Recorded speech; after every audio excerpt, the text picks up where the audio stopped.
સુરતના ઓલપાડમાં ખેડૂતોને સભાસદો સાથે કરોડો રૂપિયાની છેતરપિંડીનો પર્દાફાશ થયો છે। ઓલપાડના સરસ ગામે આવેલી કાંઠા વિભાગ સહકારી ખાંડ ઉદ્યોગ મંડળીમાં 15 કરોડ 65 લાખ રૂપિયાનું મસમોટું કૌભાંડ આચરવામાં આવ્યું છે।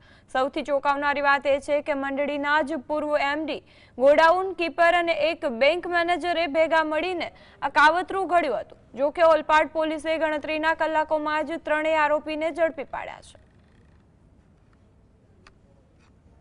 રૂપિયા 15 કરોડ 65 લાખ 24 હજારની મેળવી આ મેનેજિંગ ડિરેક્ટર, સ્ટોર કીપર અને બેંકના પીપલ્સ બેંકના મેનેજર જતીનભાઈ ઈશ્વરભાઈ નાયક આ ત્રણેય ગુનાહિત કાવતરું રચી અને જે લોનના જે રૂપિયા હતા એ NCDCમાં જમા કરાવવાના હતા તે જમા નહીં કરાવી અને ગુનો આચરેલ છે।